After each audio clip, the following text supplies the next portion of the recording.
Hi everyone, Rachel Weber here again on the 2016 Twin Cities Film Fest red carpet here at the Shops at West End in St. Louis Park. I am here with Christine and Derek Hallquist of Denial. And before I ask you guys questions, I just wanted you to notice that this line over here are all in line for Denial. These are the people hoping that someone else doesn't show up. They were super excited about it here. So to start off, let's just give a quick synopsis of what the film is about. I'll start with you. Yes, the film Denial really dives into the sort of the psychology of denial and what that's like for humans. And it began very much an inside man job about my father's job as a CEO at an electric company. She would debunk all these things that I thought were true. I thought electricity was clean and good for, fine for the environment. I was excited about electric transportation, but she really could show me, literally take me places and show me that, no, this is not true. We have a lot of work to do.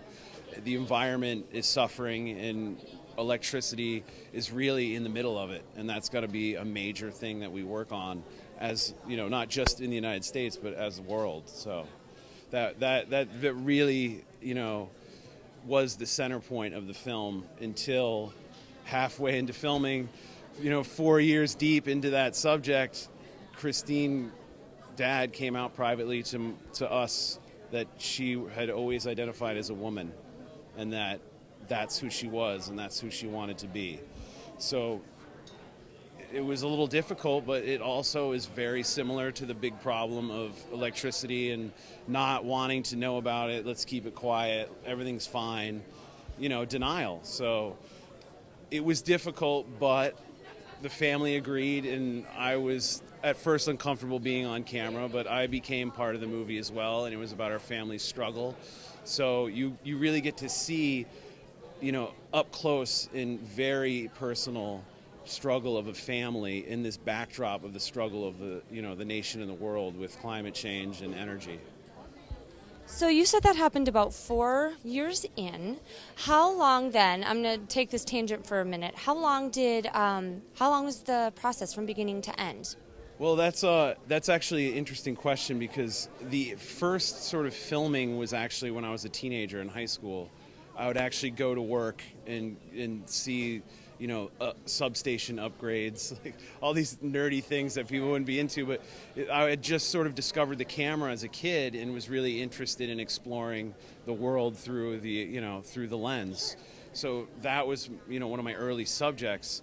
It kind of ended up on a shelf after high school, but, then as an adult, about 8 years ago, I was living in Los Angeles and very excited about electric transportation, and we would have debates. And I realized, maybe I should make a movie about this. I haven't seen a documentary that, truly goes inside the world of, the electric grid and tells us the truth, like, from a perspective of actually someone working in the energy industry. So I'll go off of what you just said, which was the word perspective. So when I was reading about the film, I will admit, when it sort of showed me the two stories going on, I thought, what do these have in common? How does this mesh into one film? And the word really is perspective. And we talked about this a little bit beforehand, so I'll give this one to you. How do these stories mesh, and how does perspective play a piece in this film?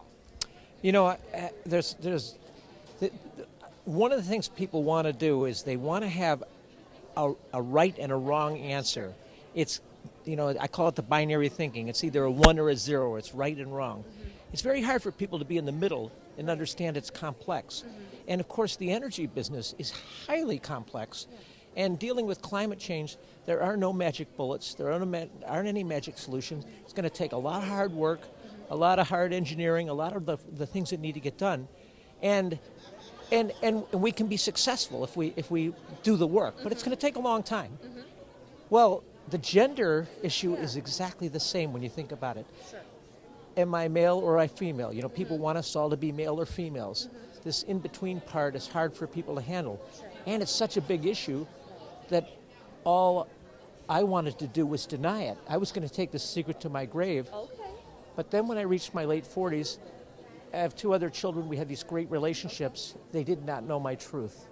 and I began to feel so guilty that I was willing to give up everything, my national leadership role and energy, for the truth. Sure. I truly believed at that point I would be homeless, I would lose my family, and I would lose everything, but the truth was more important. You were afraid of those things if you revealed it. That's what you were afraid of as you came upon that decision. So, and you said it was your kids that really, you were like, I can't take this to my grave because then they won't know, and they deserve to know. So what was it like after things were revealed? You're still in the middle of filming. How does that change the family dynamic for a short or long while? I would say it blew up the family dynamic. Okay. It definitely. Great. Yeah. No, there's no gray here. This was not gray. It blew up. Okay. There's a lot of there's a lot of arguments and discussions within the family that didn't actually make the final cut. But yeah, there's plenty of material showing that it was a mess in the beginning, a disaster, and that's the thing, is that the longer the lie goes, the bigger mess it's going to be when you deal with it. And that's another good crossover from the personal to the big picture. With climate change, it's like it's exponentially getting worse. So the longer we keep pushing away from it, the harder it's going to be, and it's going to be very hard. People, sometimes I hear environmentalists sort of, it seems like they're sugarcoating it a little bit. Funny enough, my stepfather, my stepfather-in-law, my wife's stepfather, is a director at the National Science Foundation, and has one of the only planes in the world that collects atmospheric data at a low altitude. So I actually go to Alaska with him as well, and it's, another father figure, sort of showing me how bad things are, and so it's just you want to say that the truth, is easy, and that's how you have to live honestly.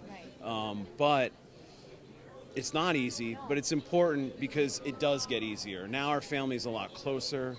We've figured out our paths and how to be close again, and it's truthful. So you're not carrying any baggage anymore. It's like it's really a wonderful thing, and it's actually almost impossible to describe what it's like to have something this public now. Sure. You're like, you really don't even care. You don't even know. Well, they must know. If they don't know, oh well. They'll figure it out. Yeah, exactly. So. That is wonderful. Thank you for sharing both stories with us. We're so honored to have you here at the Twin Cities Film Fest. Enjoy your showing. Enjoy your showing that has a waiting line. That's wonderful. Thank you, guys. Join us later.